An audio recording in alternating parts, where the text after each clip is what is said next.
I tīmata i te tau 1944, nō reira ka whakanui te 80 tau. Ko tani wharau, ko te kīngitanga, ko tani wharau. Ko mōhiotia whānuitia tō mātou krapu, ai krapu manaaki i te tangata. Ko te pokapū, ko te manawa tēnei karapu, ko te kauta. Ka kōrero te hunga o konei, ki te ia koe ki te moi tā mātou kōtiro, me tākaro koe mo te karapu o tani wharau. Ko te whakakotahi ngā whānau i raro i te kaupapa Māori nei te hanga. Happy 80th birthday, Tani Wharau.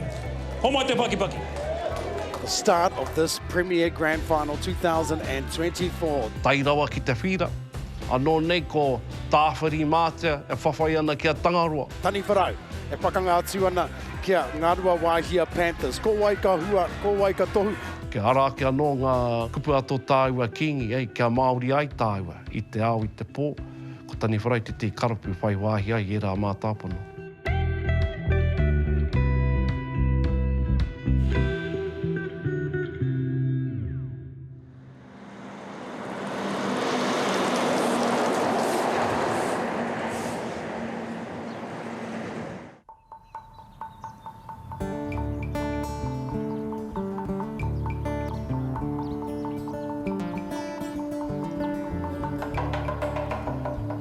Ko Aaron Paki taku ingoa, ko taupiri te maunga, ko Waikato te awa, ko Tainui te waka, ko Waikato te iwi, ko Ngāti Mahuta te hapu. Ko taku hononga ki tēnei karapu, heke mai i oku tūpuna, ko ia ko Tonga Mahuta, heke mai rā, ki oku kaumātua, ki oku pāpā, ki oku whāia, tatu mai rā ki au i tēnei wā.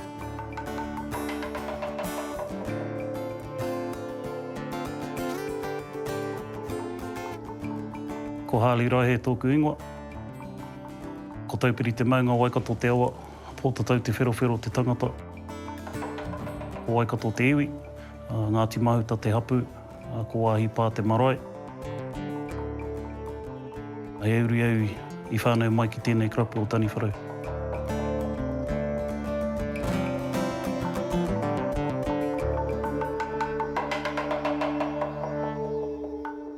Me titiro pēr tātou i roto anō i ngā mātāpono te kingitanga.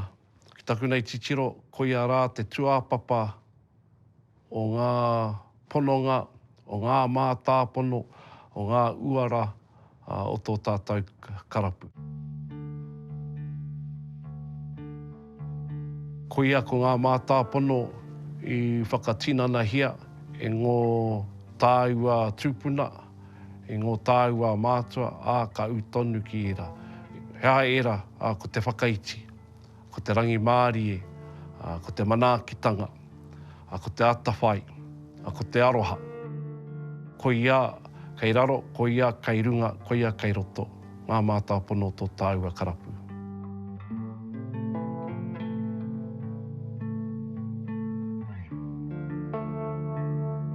Ki oku nei whakaaro ko ngā whanau ngā pono o te krapu o Tani Wharau, tuatahi mai ko ngā mātāpono o te kingitanga, ko tō tātou ahurea Māori. Ka amutu ka heke mai i era mea ko te manaakitanga, ko mōhiotia whānuitia tō mātou krapu, ai krapu manaaki i te tangata.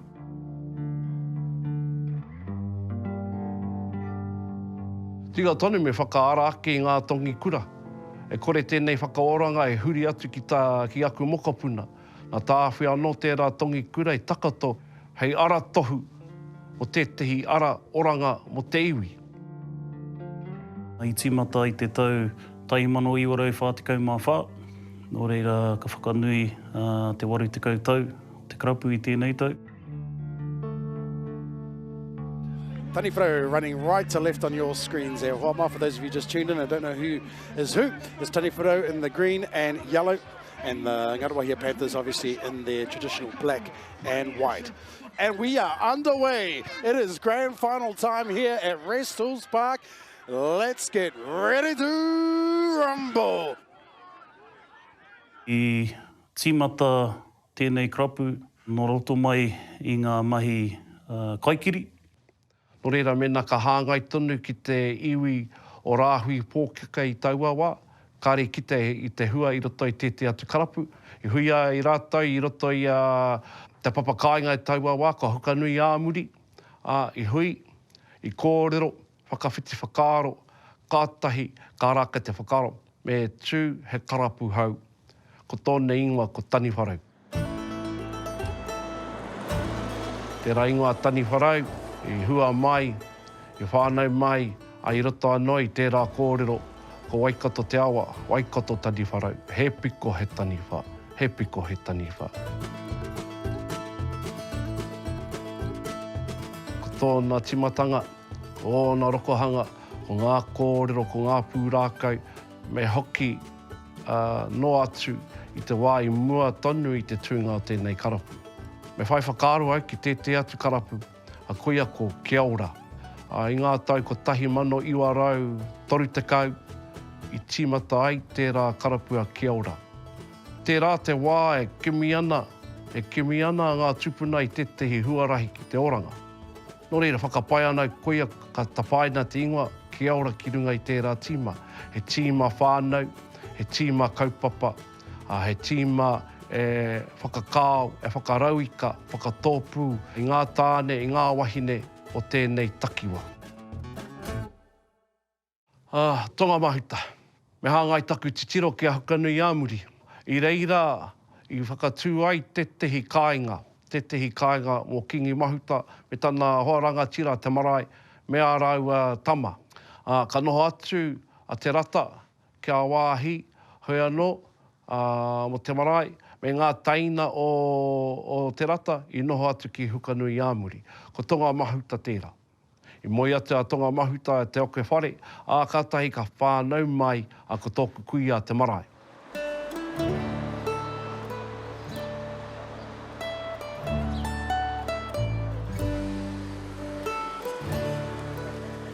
Rāhui pōkeka i taua wā he tāone waro, ne? E whea ke ngā waro i konei. Nō reira, ko whai mahi ngā pakeke, ko whai mahi ngā tāne i roto i ngā kaupapa huhua, ki te kawe i ngā moimoi o te whare pauhiko o rāhui pōkeka. Nō reira, e whea ke ngā karapu i taua wā. Ko Huntly South, te o ngā karapu pakeke rawa atu, ko Huntly United, ko Glen Afton, ko Rangiriri, ko Tani Wharau, kai te kōrero tonu au mo tēnei takiwa tonu o Waikato. Ki te puta atu i a rāhui pōkeka, ara ngara wahia, ara turanga wāwai, ka haere ki rota i a kirikiri roa, ka kite atu rai i e rā karapu e tūtonu ana i e nei rangi. Te kākariki me te kaura, iai ki te kōrero, ko te whakaaro tuatahi, kia whai tonu i ngā tai o kia ora. Ko ngā tai o te karapu o kia ora i taua wā, ko te whero me te pango. Hoi anō, ko ia ko ngā tau tauri te kau, whā te kau. Ka tuku ati te tono, ka hoki mai, ko te tai, ka mai tonu ki e rā tai. Ko tete i kōrero, i tono atu kia pango me te whero, i te hokinga mai o ngā poraka, ko te kaura me te kākāriki, koa mai tonu i tēnei rā. Ko e te o ngā kōrero, nā te mea he tino tima ahi te reiria i te roa, tai no i tēnei wā, whakaaro ana ngā tupuna whai te rā tauira. Setting it up in the middle, coming back down to this left-hand side now. Koroheke, on to Luki Laihe. He's gone through 2-3 players, brought up close to the line, and they are celebrating. We're waiting to see what the referee says. It looks like that could be try. Just watching that again, Luki just shrugging off defenders and too strong in the end, spinning over to go over the line, and the referee likes it. Waikato te awa, he piko he taniwha, he piko he taniwha, Waikato Tani Wharau. Koia te tikanga o te tohu. Koia ko ngā taniwha, ko ngā upoko o ngā taniwha, e mau ana i tērā kōrero, i tērā pepeha, rongo nui o tō tātai awa. He tohu tērā o te rangatiratanga, he tohu tērā o te māiatanga, he tohu tērā o te au māngia. Ko ia ki au nei, i tohu atu tērā ingoa me te tohu, kia tui ai i ngā whakaaro o ngā kaumātua taua wā ka whakakōkiri whakamua ngā moe a te iwi o konei. Ia ki ngā kōrero hoki, nā tonga mahuta, te kaupapa o Waikato Māori i tīmata hoki. Nā ki te tiro atu koe ki te tohu o Waikato Māori, e toru ngā pane hoki kei taua tohu o te taniwha. He huarahi anō tērā mo tōna iwi, kia whakapakari, kia whakapūma anō hoki i ngā hononga ki te kīngitanga. Nā mā te waka riki tērā e kawe. Ki te tiro atu koe ki te Karapū o Tūranga Waiwai, me tō rātou tohu, e taniwha anō hoki, he wai, o tai ana ki te pane. Ki te titiro i ngā whakaahua i runga i ngā pakitara nei, ko tani wharau, ko te kīngitanga, ko tani wharau. Mai taku tupuranga i roto i tēnei Karapū. Mō hio nei, mena he kaupapa ki te marae, mena he kaupapa ki a Tūranga Wāwai, koia ko tani wharau i reira, hei ringa rehe, e whai tonu ana i ngā tapua e tonga mahuta. Nāna tonu i whakaaui e rāhuatanga i roto i ngā whānau katoa o tēnei Karapū, o tēnei Hāpori. A kei te utonu i e nei rangi nei. E pēnei pēr taku kōrero i konei kē ngā ringa hāpai, ngā ringa tautoko, ngā pononga ki te kīngitanga i mua rāno i te timatanga o tō tātou Karapū.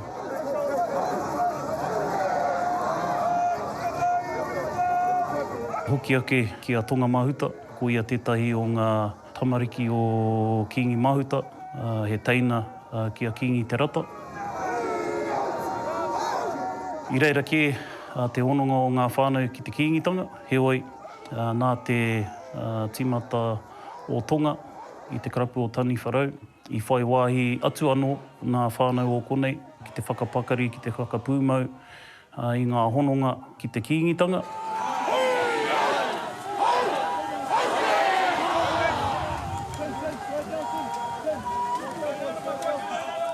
Ko te waka kawe i era hononga, ko te riki, ko te netiporo anō hoki i auara. All right, and a good offload there from Ngāruawāhia Wahia Panthers, and they go over in the corner. Wow, wow, wow. Here we go, whānau. This is what Grand Final 40 is all about. Ngāruawāhia Wahia Panthers are shifting it out wide, playing good here, and as you can see, the number 11, Waka Heke, sweet, with a nice offload. And try time in the corner. Ngāruawāhia Wahia Panthers hit back.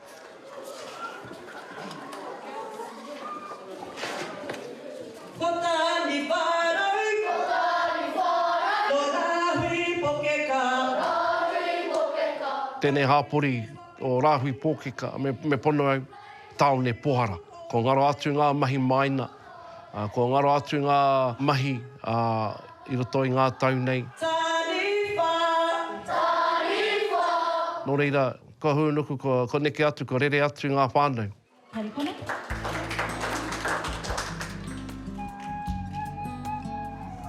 Ka pai, thank you. Nō reira, whakaro ake mātau o tēnei Karapū, me tū tonu te rama roa o Tani Wharau, he tohu ka hoki mai ngā whānau ki tēnei wāhi, ka whai Tūranga Wāwai tonu, ngā whānau i roto i tēnei wāhi.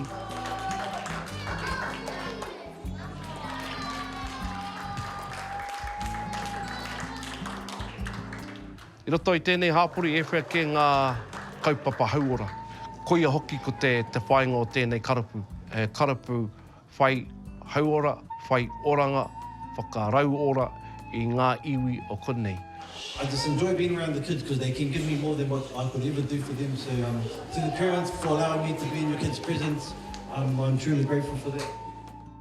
Ko neke mātou mai te Tani Wharau Rugby League Club ki te āhuatanga hau o enei rangi, Tani Wharau Rugby League Sports and Cultural Club.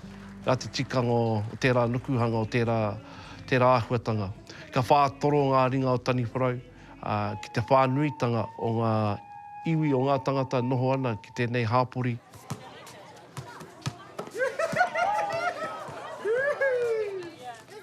He oranga I roto anō I te hākinakina. He oranga I roto I te riki. He oranga I roto anō I te ne te pōro, te poi tarawhiti, te poi tūkohu. Hoi anō, ko te oranga nui tonu mo tēnei hāpori. Ko te whakakotahi ngā whānau I raro I te kaupapa Māori nei te hanga. Māori nei, e pē nei ana te āhua, ko koe ko au ko tāua. Ka hoki ake rā ki tō pātai tuatahi, mo ngā pononga, mo ngā mātāpono. Ko ia te tino ia o tēnei karapu.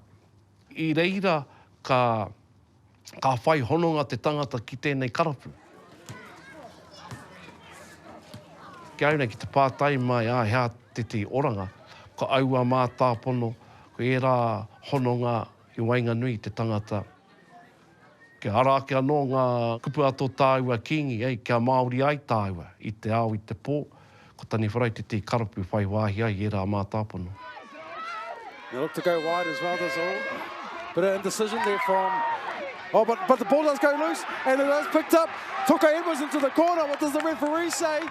The referee is conferring with his touch judge. We don't know what the call is at the moment. We'll take another look at that on the replay. It comes off the shoulder of Edwards, who picks up the ball and goes in the corner.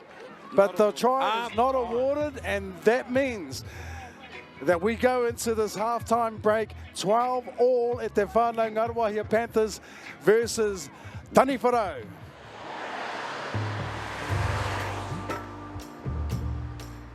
Te toko maha o ngā tangata rongonui, I eke ki te tihi angitū I te ao riki o tō tātou karapu. Ka hoki ngā whakaaro ki a huatahi paki, Brownie paki. Ia ki ngā kōrero, ko ia te Māori tuatahi whakawhiti atu ki ahi te reiria ki te tākaro riki. I te tau 1923 ki te karapu St. George Dragons. He maha tonu ngā kaitākaro I eke ki te kapa matua o Aotearoa, ngā mea pēnei I Uncle Rick Miru.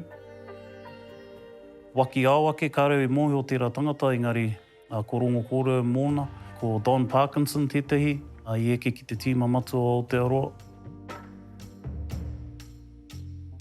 Lanto Haya, Louis Anderson, Wairangi Kōpū. Kua tino tupu pakari nei a te wāhanga whutupōro riki ki ngā wahine I roto I tō tātou karapu. Kua rua ngā tīma wahine I roto I tō mātou karapu. Tētahi ka tākaro ki Tāmaki Makaurau. Ana tētahi ka tākaro ki konei ki te whakataetai o Waikato. Ko ngā whira whakaharatau matua o te karapu, mō ngā kapa ko te whira ki runga o Waihipā. Ki anei ko te Kumara Patch. Ka mutu ko te whira matua, ko te whira o Davies Park. As Kennedy now brings it up to 20 metres out from the try line. They go to the left-hand side now. Looking to play some shape. They turn it back inside ball to Luki Raihe. Luki Raihe goes all the way. Luki Raihe. We'll have a look at that again. Just a nice inside ball. They look to go left, and they turn it back into Luki. Luki Raihe with a nice step, finds a gap and goes all the way. And that is try time, JD, against the grain of play. Ko tahi te ia o te kōrero, mo taua wiki tonu, kai te whakarite I te henengaro I te ngāka I te manoa, mo taua kēmu. Nā te mea, anō nei koia te kēmu whakamutunga o te ao. Koera te wairua ngā whakaro ngā kaitākoro, tai rawa ki te whira. Anō nei ko tāwhiri mātea e whawhai ana ki a Tangaroa. Me he atua, me he toki, me he tupua, e whawhai ana I runga I te papatākoro. Koia te wairua o ngā kēmu.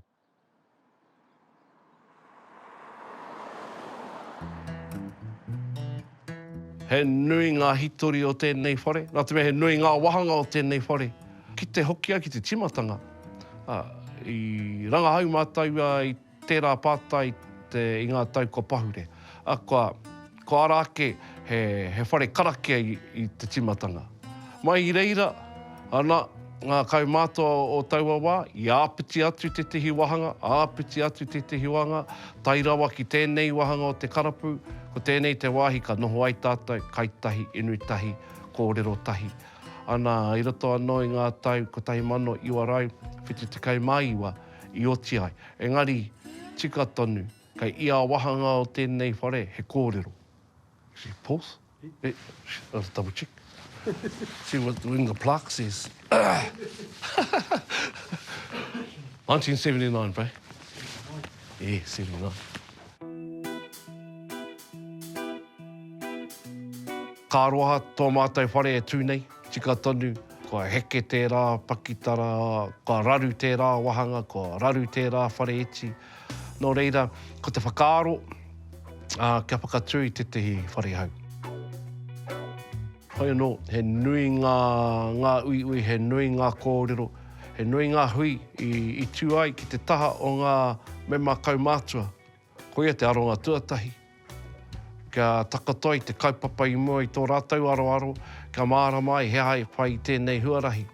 Me te whakaaro tonu, nā rātau tēnei whare I whakatū. Nō reira, mai te timatanga o te kaupapa ka whakatū he whare hau, e haere ngātahi ngā whakaaro o ngā kaumātua.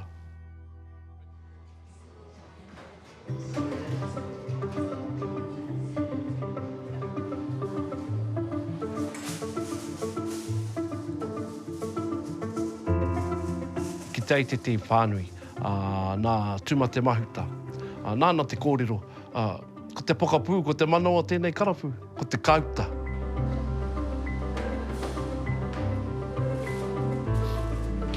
Ko te wāhi whāngai I te iwi, koira tā tātai mahi, mana ki hia ngā manuwhiri. Ki au nei, koia te tino o tēnei karapu.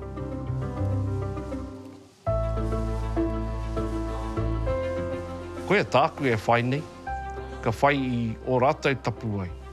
Kei te kōrero mai mo ngā toki I runga I te papatākoro, he toki hoki I muri. Nā rātou anō te kōrero, mā muri ka tika āmua. Ko ia te mea nui ki au, mana ki tia, mana ki hia a tātou manuwhiri. They're going to fight to the end, and so they should, as Tani Wharau. And we're waiting to see what happens there. Referee is... Crowds run back onto the field once again. And he's called full time. There you are, whānau kuia. Ko te whiringa toa o tēnei te whakataitai o Waikato. Premier champions after 4 years of being bridesmaids there, JD. They have finally got themselves back as champions.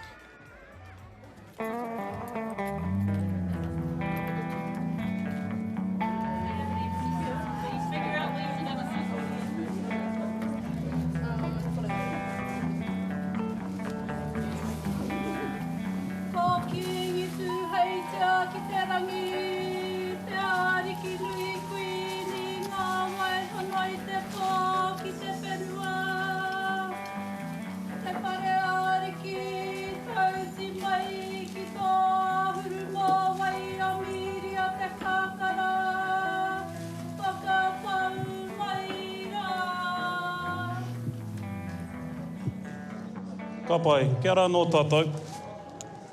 I'm going to get you to turn to someone sitting next to you. And I'm going to ask you to say, Happy 80th birthday, Tani Wharau. Homai te paki paki. I tai mai au ki konei te whaiwhai harau taku wahine ai te whare wānana o Waikato I tērā wā. Ka kōrero te hunga o konei, ki te ia koe ki te moi tā mātou kōtiro, me tākaro koe mo te karapu o Tani Wharau. The big award, Hera Mahuta, Player of the Year.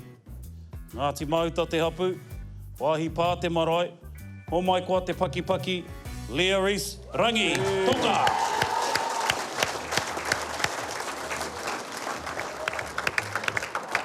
He mahi marunga I te marae atu nei.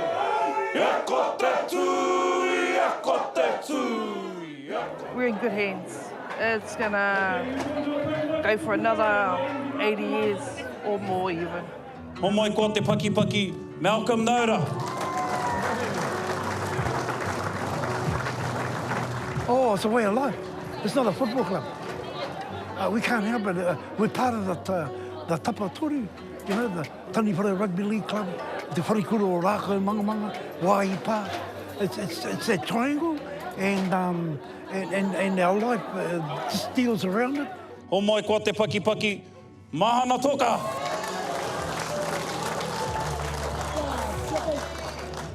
Ngā tino mihi ki ngā tīma matu o tō tātou karapu i tēnei tau, i eke ki te taumata, ai ki ai he toa.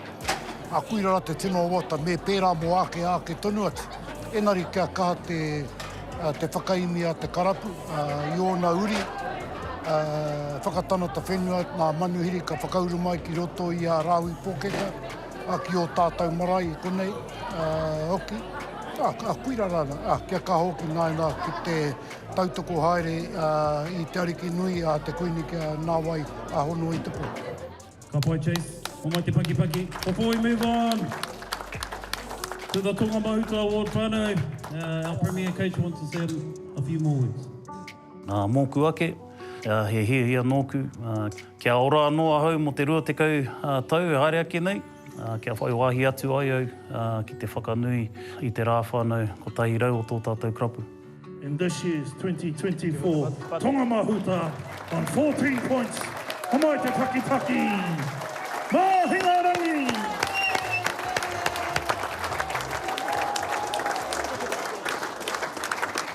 Te pai tawhiti o tēnei karapu ki ai, me titirai ki taku tūranga i roto i tēnei karapu.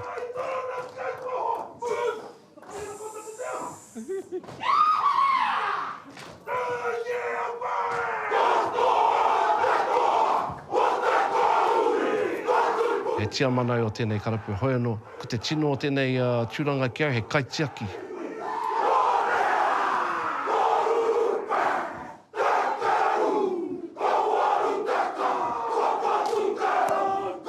Mēnā e whera ana te wairua ngā tangata kuhu mai i roto nei, he kaitiaki o tēnei karapu, he kaitiaki o tēnei āhuatanga o te kingitanga, he kaitiaki o ngā mātāpono o tēnei karapu.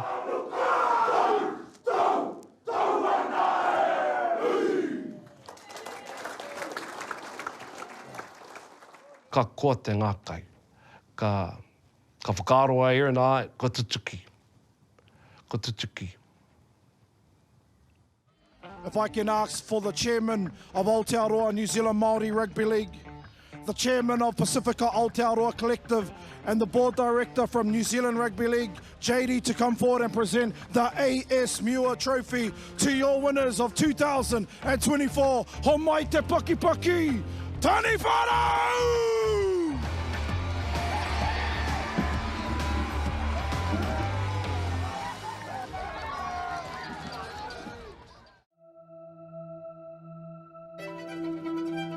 Tēnei mea te moko he kauaka he whakakotahi i te tangata. Te kaupapa i tōia mai nā runga i te kaupapa o Mataora rā ko Niwareka. Ka mahi ngātahi te tangata e takoto ana me te tohunga whakairo. Kia oti, kia tutuki. Ko te wairua no tere ārahi ana i a mātau. Ki tēnei whakatau, ki tēnei rā, ki tēnei wā. Kia au nei, ki te tāmoko hia tō kanohi, me kōrero Māori, me whai rā nei kia tāmoko hia tō arero.